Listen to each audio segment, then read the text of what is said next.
This is the multiple award-winning GardenDC podcast, the podcast about everything gardening in the Mid-Atlantic region and beyond. I'm your host, Kathy Jentz. I'm the editor of Washington Gardener magazine. Our content is aimed at gardening enthusiasts, people who grow everything from edibles to ornamentals, natives to exotics. If it grows in our area, that's what we talk about. Welcome to episode 283 of the GardenDC podcast.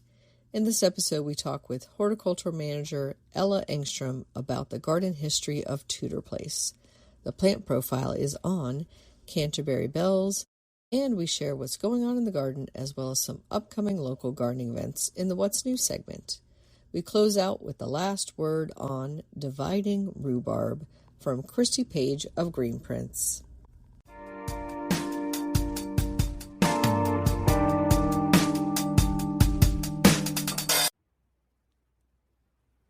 This episode, we're joined by Ella Engstrom. She is the horticultural manager at Tudor Place in Washington, D.C.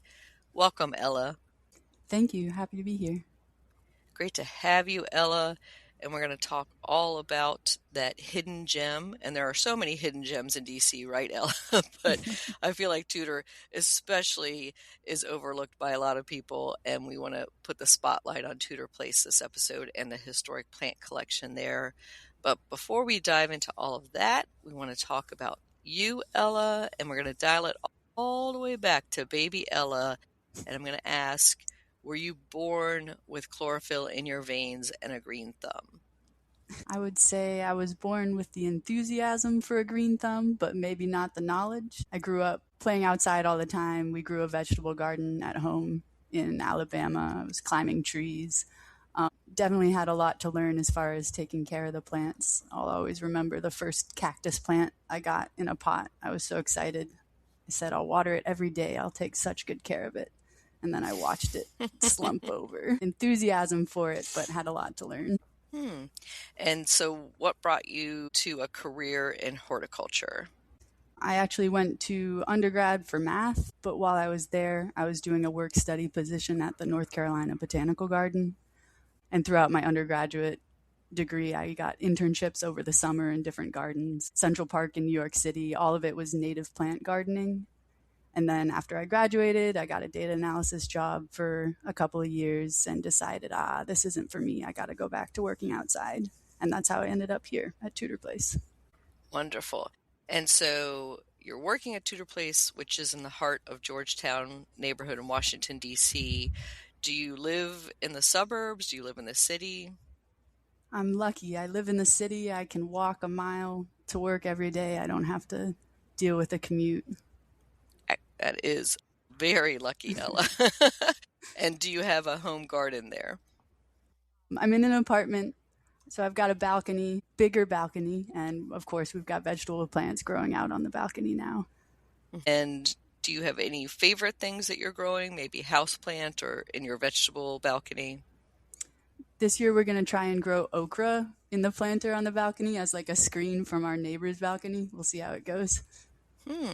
Yeah, I think that could work. And okra loves, so much sun. I'm imagining you're south facing, hopefully. We've got west, so second best. Yep. That probably should still work, especially if you're at any elevation.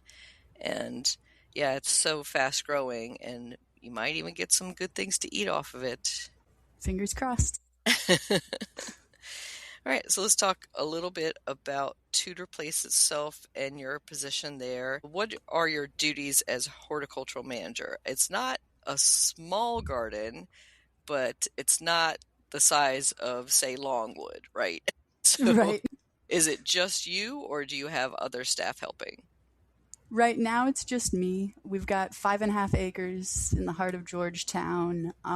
It's not Longwood. It's also not tiny. So especially right now, it's spring. I'm kind of running around like crazy trying to keep the weeds down. We're hiring. And so you're looking for an assistant, or what positions are you hiring?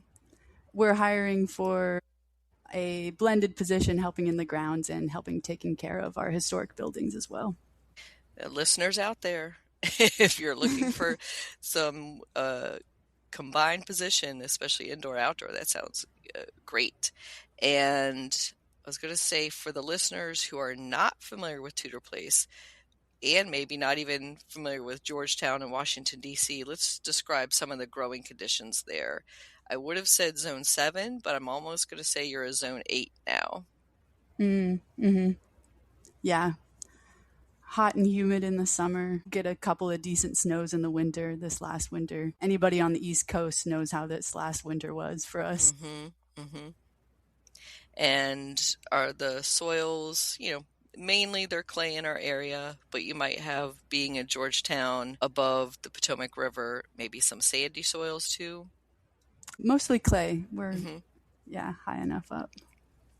And for those who have been to Georgetown, maybe as a tourist or as a local, you probably know where Dumbarton Oaks is located. And so describe how you get to Tudor from Dumbarton Oaks. If you're at the golden front gates of Dumbarton Oaks, facing away from Dumbarton Oaks, we're half a block south of there. So you just walk down the street and we're on the right. So easy. And I'm always amazed how many people come and they do Dumbarton Oaks, but then they forget or don't know about Tudor Place. Yeah. People who have lived in the neighborhood for 20 years, I'll meet them, while I'm out taking care of the sidewalks. And they'll go, I didn't know this was here. I didn't know it was free and open to the public 6 days a week. So, yeah, it is surprising. And that's really what's amazing is the grounds are free and open, so anybody could come in, and I assume is it dawn to dusk, or what are the hours? Hours are 10 a.m. to 4 p.m. Tuesday through Saturday, and 12 p.m. to 4 p.m. on Sunday. Okay, so definitely get over there and see the collection, especially during this beautiful springtime, but all times a year. And so let's talk a little bit about the history of Tudor Place. Yeah. So starting way back at the beginning, the property was bought in 1805 by Thomas and Martha Peter. Martha Peter was Martha Washington's granddaughter from her first marriage. So she had a close relationship with Martha Washington and George Washington, going over to Mount Vernon often. So Thomas and Martha Peter bought the property in 1805. They built the house, finished it by 1816. At that time, it was 8.5 acres, so 3 acres more than our 5.5 now. And then their family lived in the house and on the property for 6 generations, almost 200 years, until 1983. And the garden you see today is the result of different family members over time adding different landscape elements. And there's the main house, the federal style home that faces down the hill, and then there's a side house, a building I think that's mainly used by staff. Yes, yeah. The side house was originally built as a garage, the first half of it, and then that was like in the 1930s, and then the second half of it was added on in the 1960s. There was a family that lived here at one point that helped take care of the grounds, an artist in residence. They did have cars in the garage, but garage is a misleading word for how big the building is at this point. Mm-hmm. And there was also a bomb shelter added in the 60s in the basement of the garage, so hodgepodge additions. Well, wait, is that bomb shelter still there? Yeah, it is. And is it used for storage, or? You are correct. It is used to store our collection. I was going to say, it sounds like a safe place for some historic objects. And I always wondered about the name Tudor Place. Do you know anything about that origin? Oh my gosh, that's the $1 million question. It's been called Tudor Place or Tudor House since the first owners, Thomas and Martha Peter, but we don't know why. It's not a Tudor style house, obviously. So it's a $1 million question, yeah. Correct, not Tudor era, not anything else. And I was looking up, the Welsh word Tudor means God's gift or ruler of the people, but still, yeah, it doesn't. You're like, maybe he just liked the sound of it. And so with the relation to George Washington and Martha Washington, there are some close ties between your property and Mount Vernon, I imagine. Yes. Do you share any programming, or maybe some plants going back and forth between you, or anything maybe in the historic collections?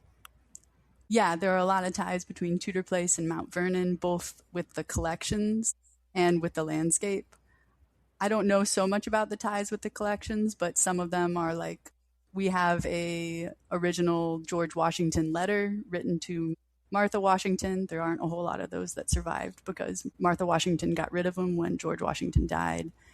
And we have a lot of George Washington artifacts as well in our collection.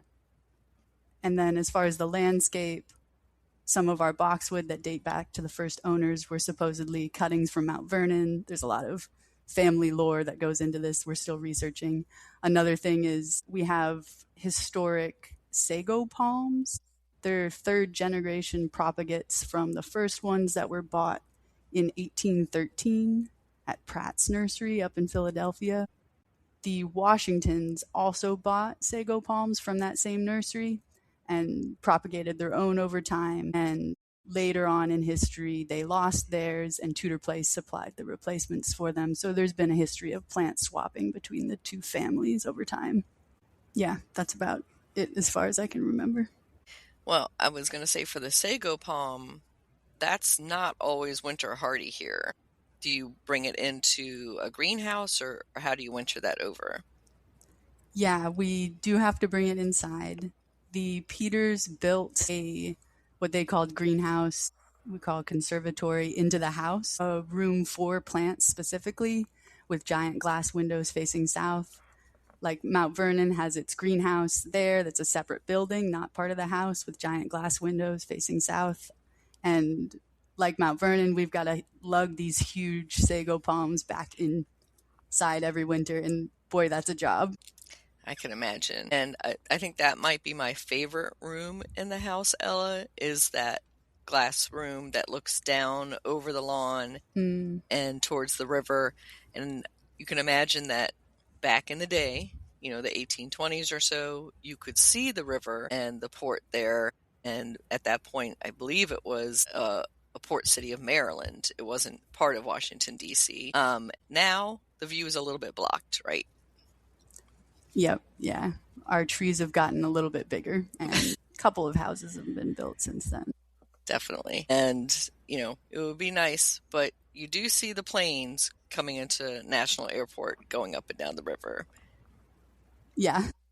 I always imagine if somebody wanted to film a historic, movie at Tudor Place, it was perfect setting, perfect location and home, but then the planes going overhead every few minutes, no.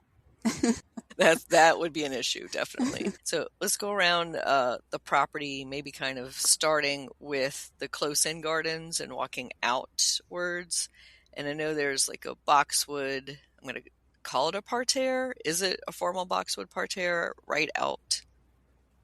Yeah, and that's one of the oldest landscape elements of the property. It's kind of a cool story. The design is the original design that Thomas and Martha Peter put in when they moved in and made their landscape and garden. But in the Civil War, the property was rented out. The gardens fell into disrepair. And when Britannia, Thomas and Martha Peter's daughter, the owner at that time, came back and saw this, she was like, oh, it's not worth it. Let's take out the box knot. We call it a box knot. Take it out. It's not worth it. And so the design was lost at that point. Skip ahead to the 1930s. Britannia's grandson and his son found in a book of historic gardens of Virginia, another garden had copied the Tudor Place design.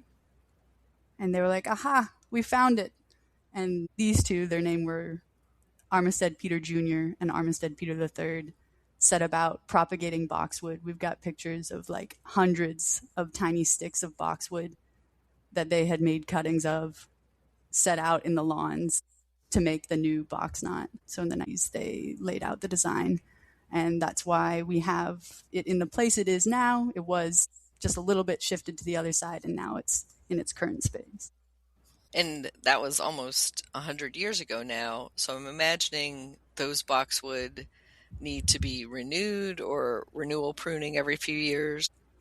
Those boxwood have been the victims of 50 years of boxwood hardship. So They are not the original 1930s boxwood there. Mm-hmm. They've been replaced several times over. We do have really old boxwood in other places in the garden that date back to Thomas and Martha Peters' time, so 200-year-old boxwood. But the ones in the parterre area are new in the last 5 to 10 years. And are they one of the newer varieties of boxwood that are blight resistant, or are they still some of the old-fashioned ones? They're all the blight resistant ones. The little ones are a little missy. Good to hear. Yeah, and I would say that's probably the struggle with a lot of historic plant collections is, do you stick with that original troubled plant and much troubled plant, especially boxwood, or do you just try to capture the feel of it with a new version? You're 100% right. We're facing that a little bit right now with our 200-year-old boxwood, but I think in 10, 15 years, whoever is taking care of this garden is going to have to make a really hard decision. Mm-hmm. Yeah, I think as long as it looks and has the same feel, I don't think that the public, is really going to be upset about it or anything. And do you propagate any cuttings from that 200-year-old boxwood just to preserve it as a just in case? It's a project we're starting on this year. That and propagating the sago palms has been an ongoing project. You know what, Ella? I've never grown a sago palm myself, but now I kind of want a Tudor Place sago palm cutting. Ooh, I think we can make that happen. Just for the provenance, then you could say, this was also George Washington's. So that's wonderful. And then I know that you have other plants in the collection that have long histories, and we'll talk about some of those in a minute.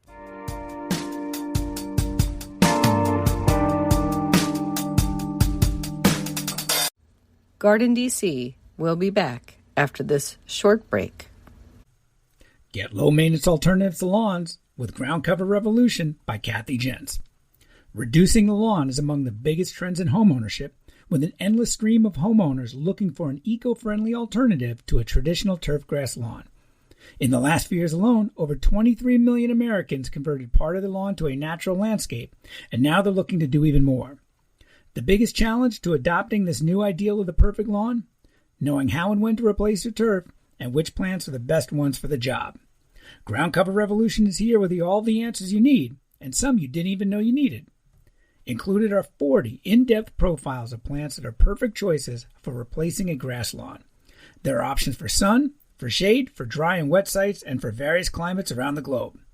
There are choices that bloom, options that are evergreen, and selections that are deer-resistant. Kathy Jentz has also included an incredibly useful chart that gives you all the specifics on each of the 40 choices for quick reference and to make your ground cover selection process even easier. Whether you want to replace the entire lawn or just reduce the amount of land dedicated to turf, Ground Cover Revolution will help you usher in a new and improved idea of what a beautiful lawn should be. Ground Cover Revolution is available now wherever you buy books, including Amazon.com and Bookshop.org.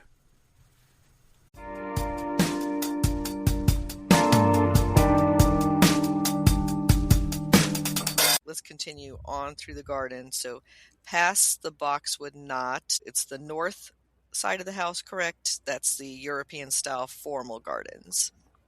Yeah, that is correct. And if I could paint a little picture to kind of orient people. On the north side of the house, we have a center walk that divides it. It goes north-south.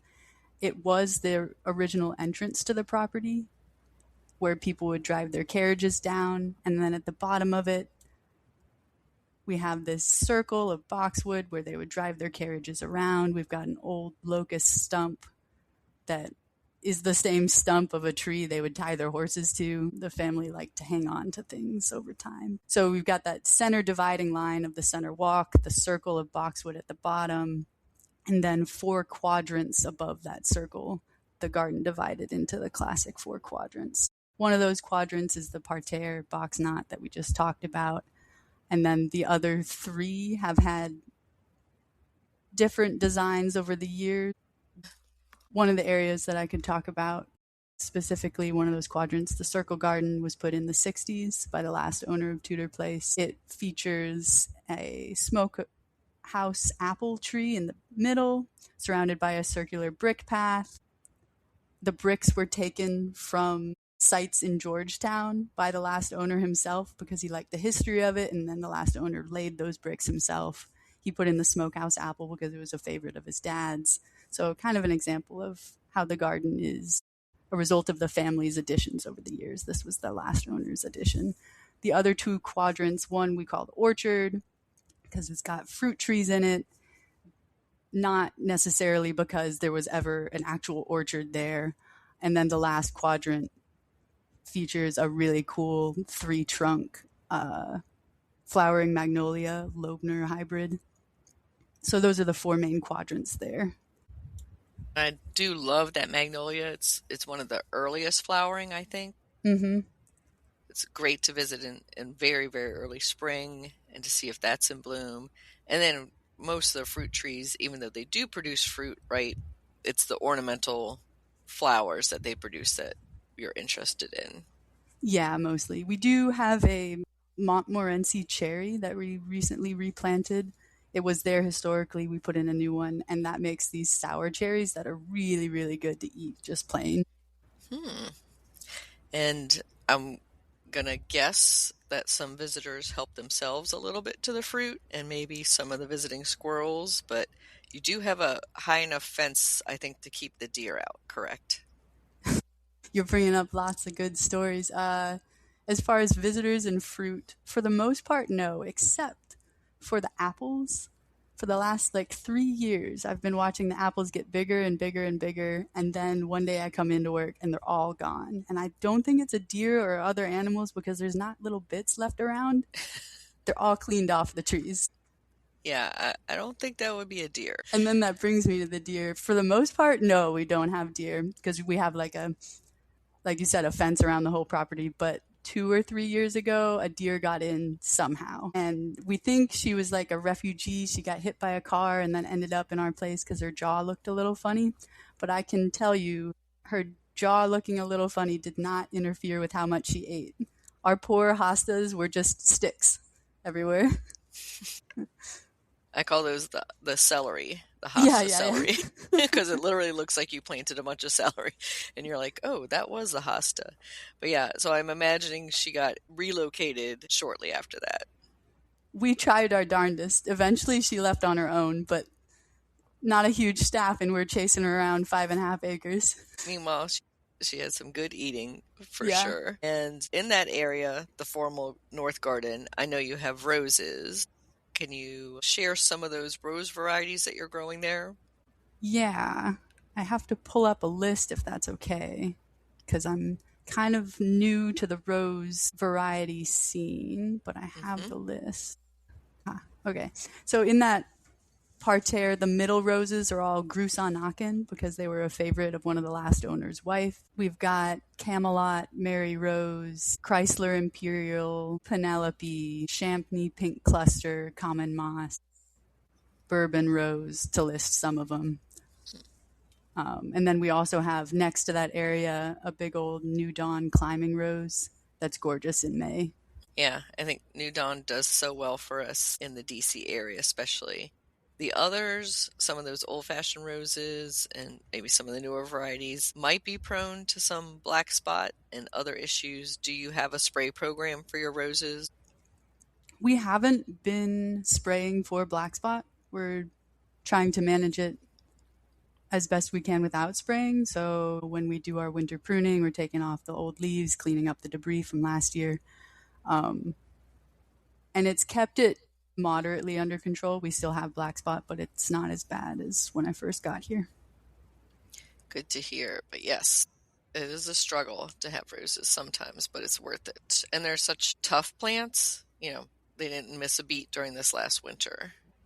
Yeah, it's something I mentioned. I went to one of your rose pruning workshops last year, and something I took away from it is that roses are tough plants. Like, you don't need to be afraid of pruning them. They'll come back.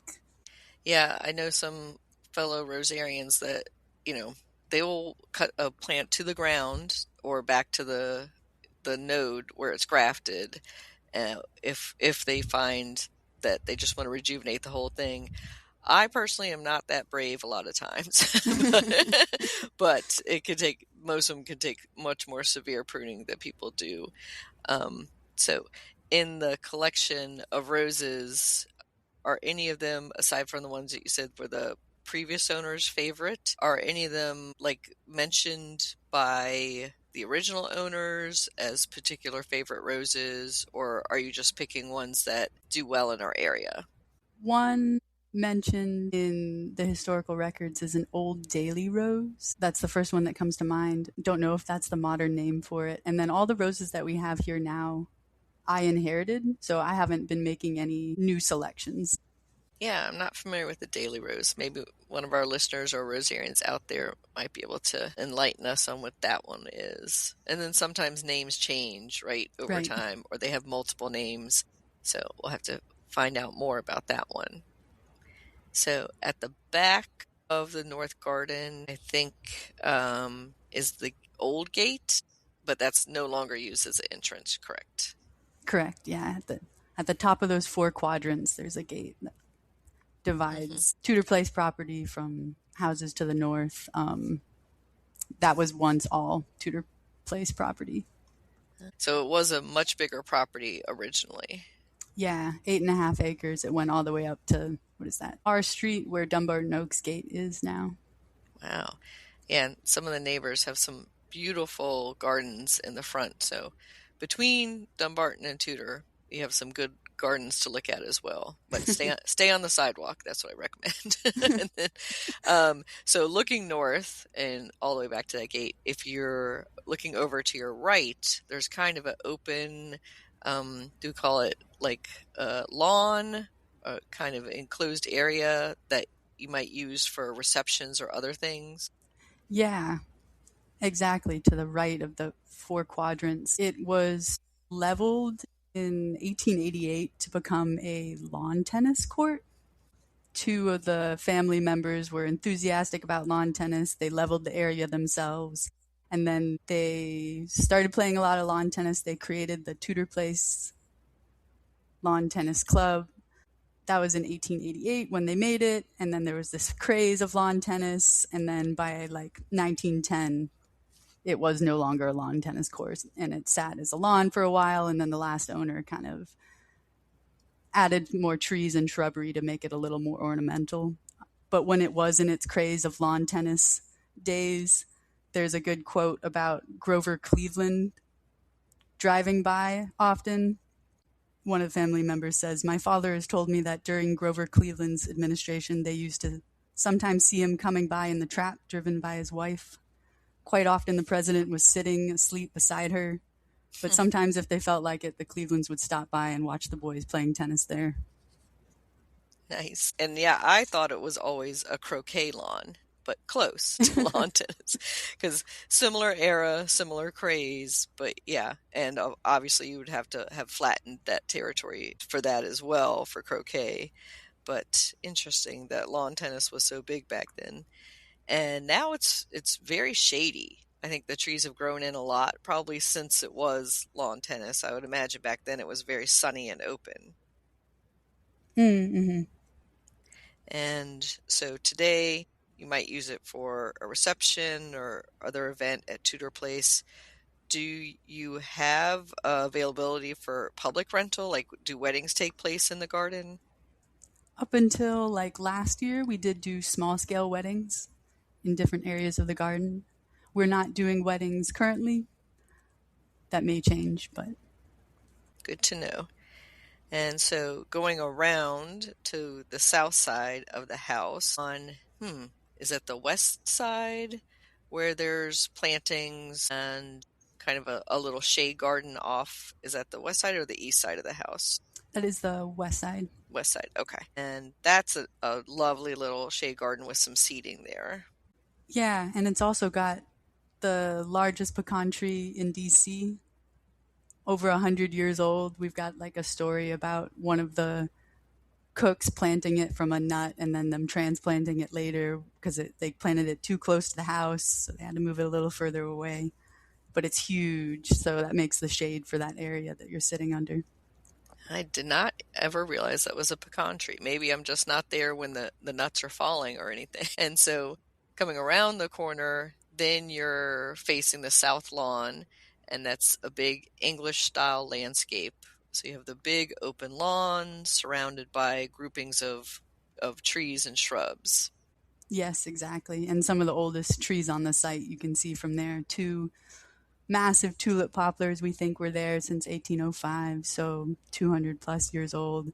One of them is unique for a tulip poplar because it's always been growing on the edge of this open expanse of lawn. So it's got a lot of limbs that are low down and kind of reach down across the lawn in a way you don't see tulip poplars a lot of the time. You know, you see them in the forest and they're known for those straight trunks that go so high before any branches.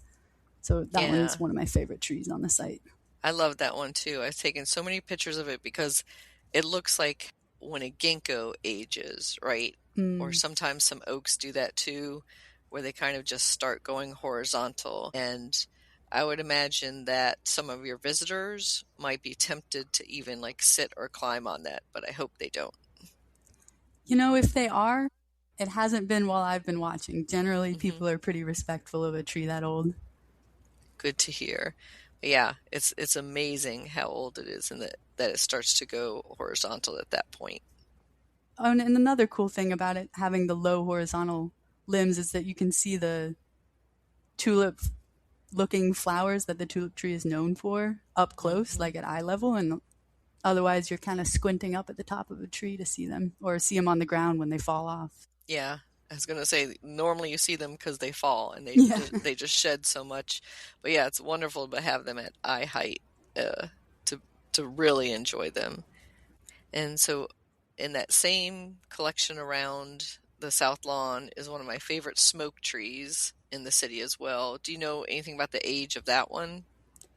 It's mentioned in a diary or something in 1907, having a smoke bush in that area. And then I think the original one got knocked over, and what we've got now is kind of it coming back from that. So some part of it dating back to 1907, but it might be like resprouts from that original one.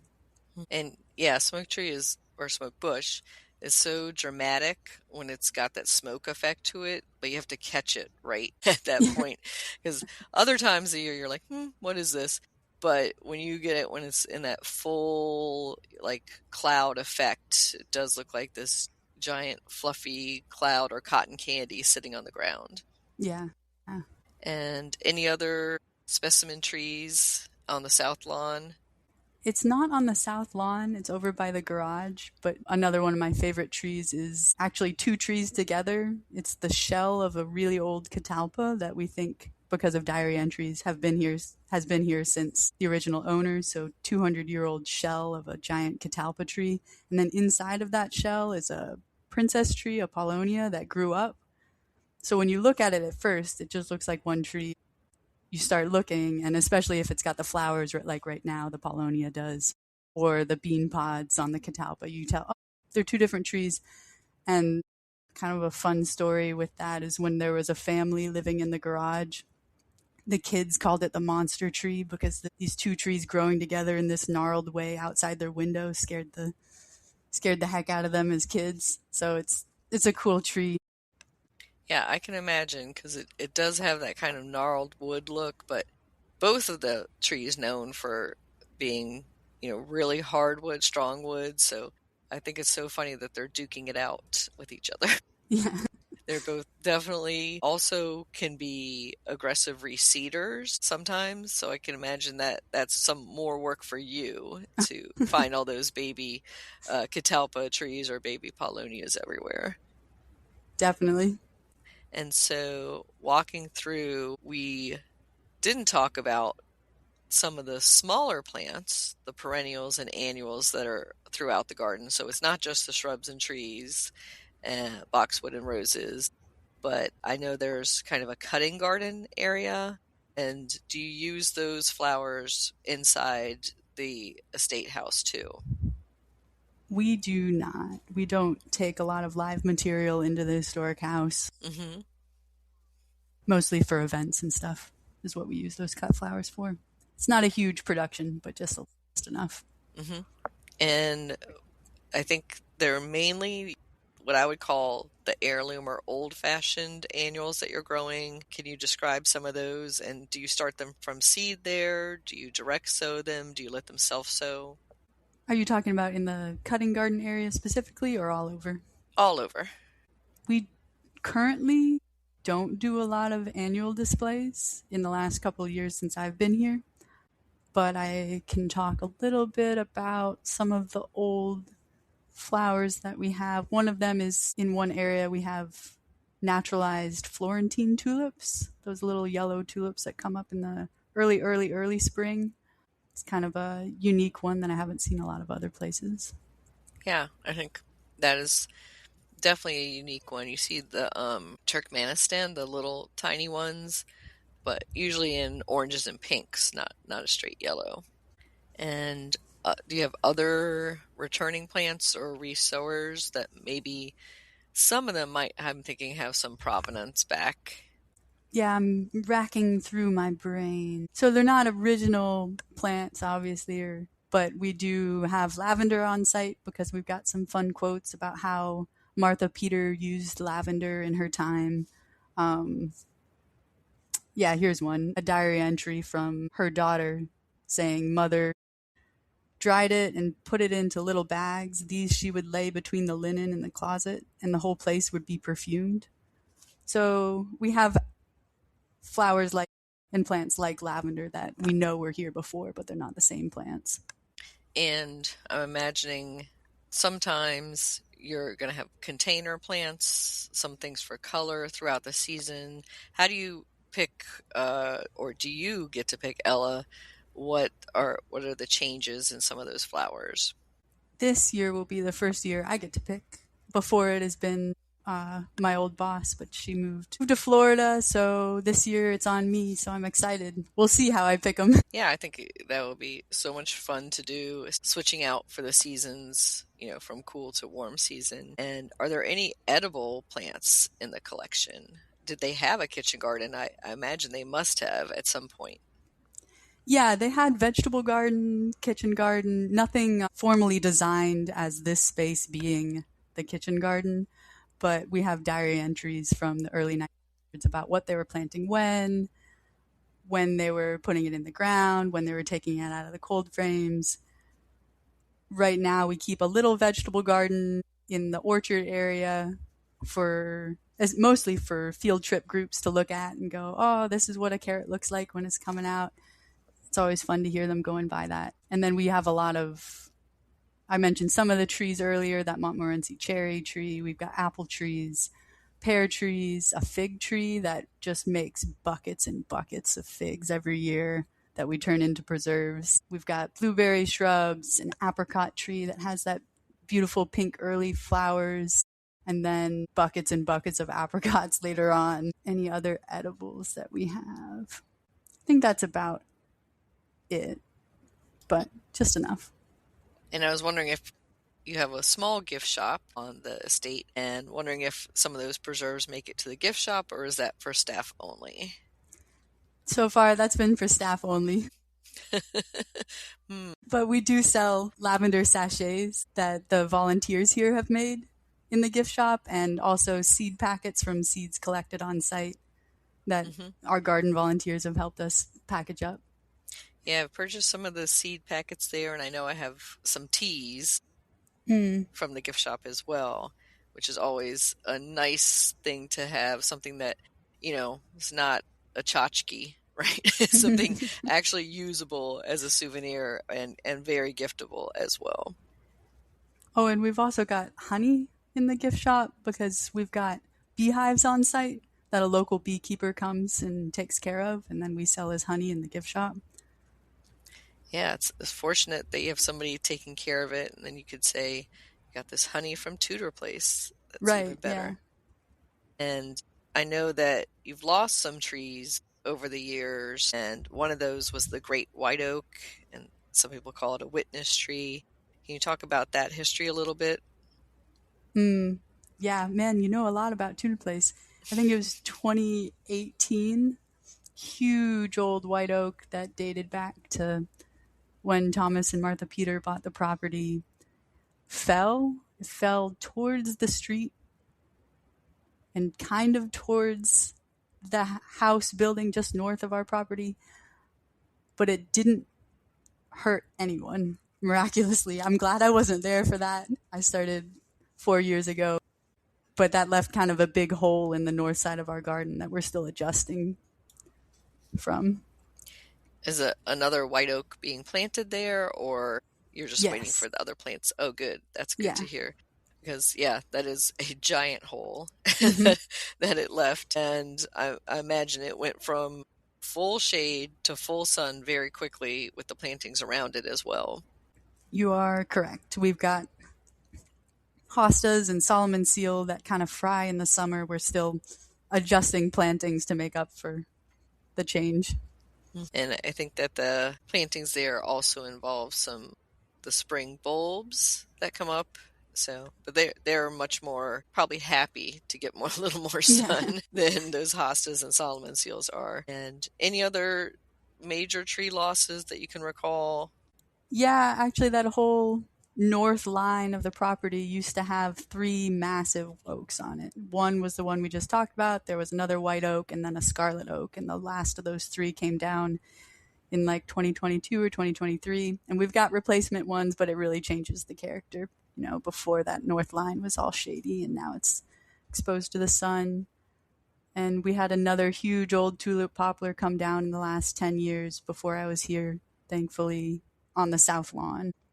Yeah, I'm so, disappointed in some of our losses of oaks lately. And we did a podcast episode not too long ago with Mike Tidwell talking about the area's oak losses. And hopefully we can preserve some more of our older oaks.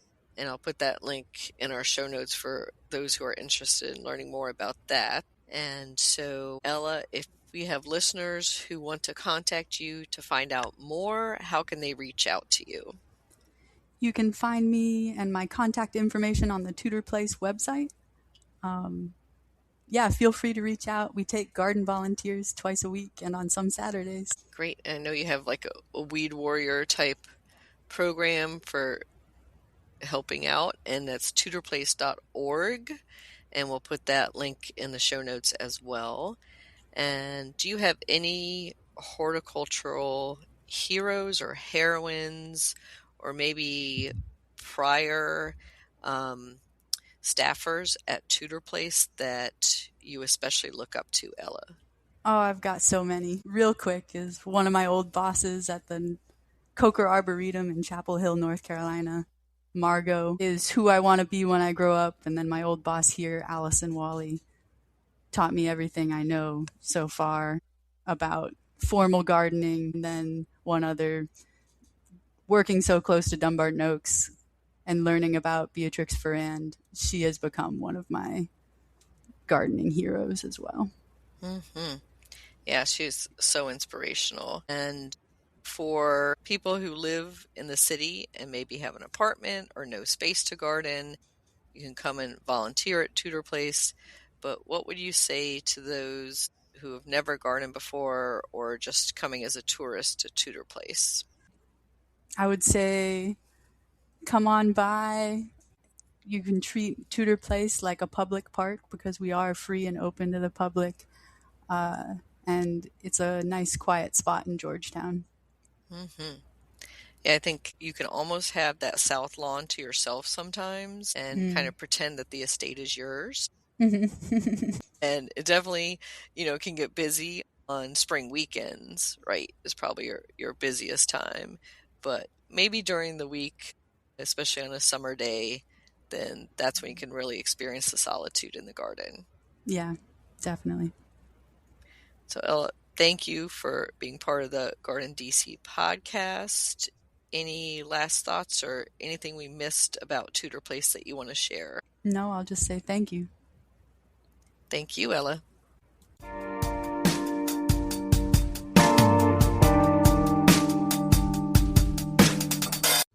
GardenDC will be back after this short break. In the book The Urban Garden by Kathy Jentz and Terry Spate, you'll find dozens of inspiring and creative ways to grow flowers, shrubs, vegetables, herbs, and other plants in small spaces and with a limited budget. Whether you want to grow on a balcony, rooftop, front stoop, or a tiny urban patio, turn your growing dreams into reality and build a gorgeous and unique garden that showcases your personal style while still being functional and productive.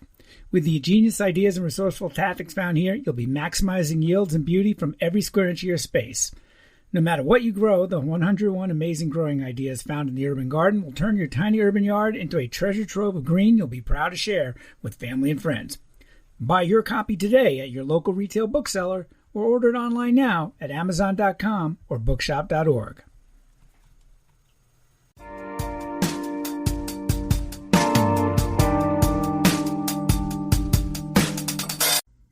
Canterbury Bells Plant Profile.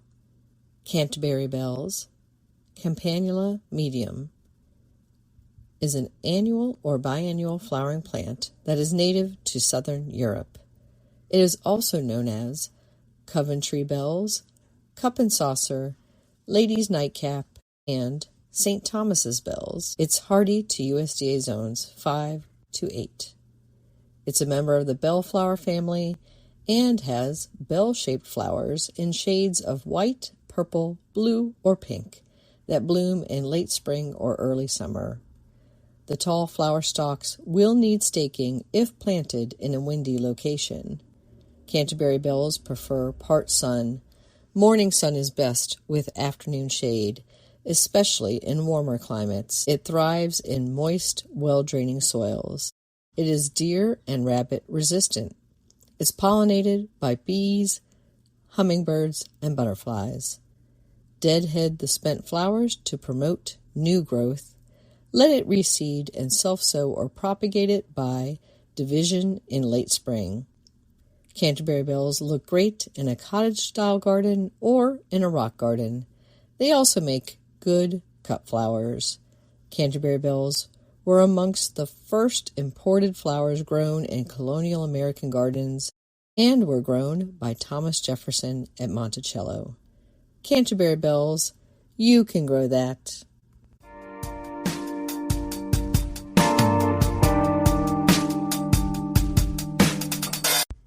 What's new in the garden this week? Well, my pink lily of the valley are ending their blooms. The white ones are starting, including the variegated leaf form. I have my first bearded iris, and the columbines and early clematis are also blooming. Over at the community garden plot, I'm cutting lettuce and harvesting asparagus. In garden tips that we shared this week, we recommended that you plant a tree for Arbor Day, which falls on different dates in different states. It's the last Friday in April for DC, and in addition, many local groups and towns have their own celebrations at various other dates. In local gardening events, if you're located in the Washington, D.C. area, you might want to attend the 18th Annual Garden Festival on Saturday, May 2nd at Ladue Topiary Gardens. This is the unofficial kickoff of the spring season. The Garden Festival brings together dozens of carefully curated vendors offering plants, garden decor, antiques, and nature-inspired goods. You can find out more information about that at laduegardens.com. Also, on Saturday, May 2nd, from 9 a.m. to noon, is the Greenbelt Beltsville Garden Club's annual plant sale. This takes place at the Roosevelt parking lot in Greenbelt, Maryland. The Roaming Stone service will be there, sharpening garden tools and knives as well. Find out more at beltsvillegardenclub.org.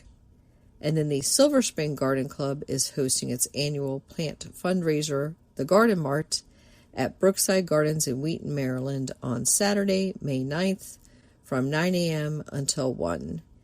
Bring your checkbook. It's rain or shine, and you can find out more about that at silverspringgardenclub.com.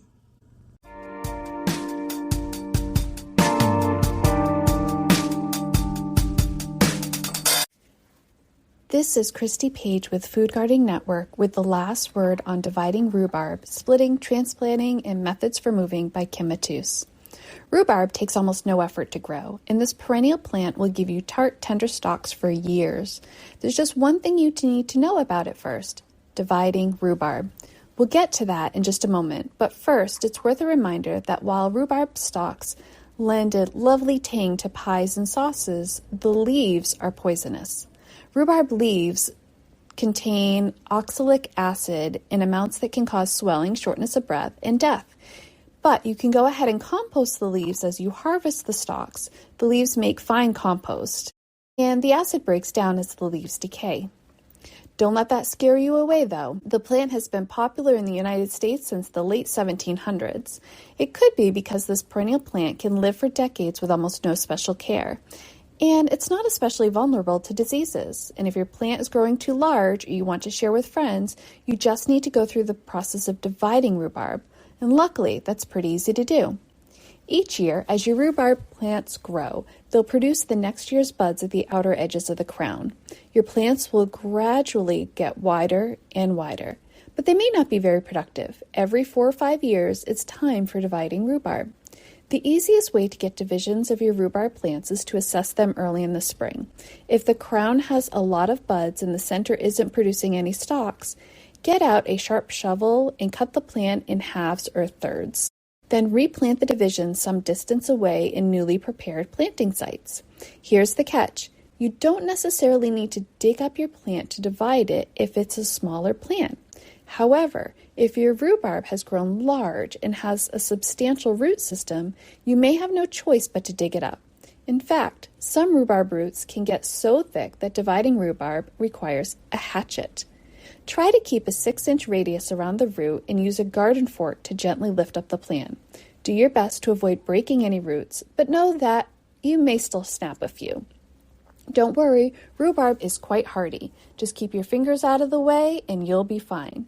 If you're giving rhubarb to someone else, put the division in a clear bag for transport and have them plant it right away.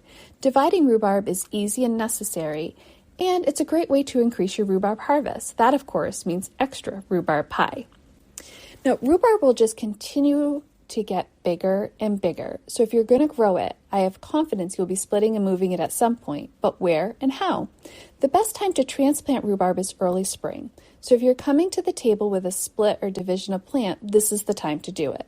If spring doesn't work for you, early fall is also a good time to transplant, though riskier in colder climates where you can't tend to it over the winter. After transplanting, you'll want to let your rhubarb grow for 2 years before you begin harvesting again, just to help it establish roots, much like asparagus and most perennial plants.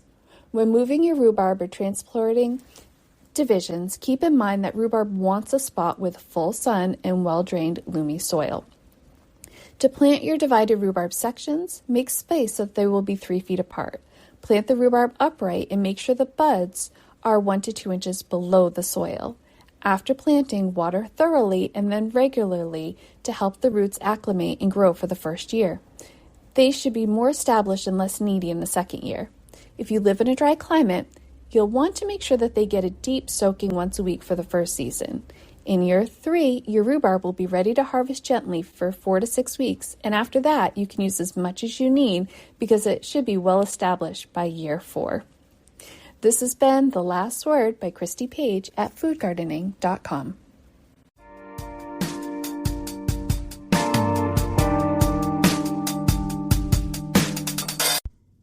Thank you for listening to GardenDC. This episode was made by Real Humans. It was produced and hosted by myself, Kathy Jentz. The Let the Sunshine music interludes are by James Mulvaney. If you like this episode, you may also enjoy listening to GardenDC, Episode 24, Monticello, Episode 78, Dumbarton Oaks, Episode 241, Lost Trees and Climate Activism. You can become a listener supporter by going to the link in our show notes. Another way to support this podcast is to subscribe to our monthly digital publication, Washington Gardener Magazine. To do so, go to WashingtonGardener.com or WashingtonGardener.blogspot.com. You can find Washington Gardener on Twitter or X, Instagram, Threads, Blue Sky, and Pinterest at WDC Gardener, and on Facebook at Washington Gardener Magazine. And be sure to leave us a 5-star review on your favorite podcast listening app. Please take a moment to share us on social media with #GardenDC and with your gardening friends so other gardeners can find us too. Happy gardening!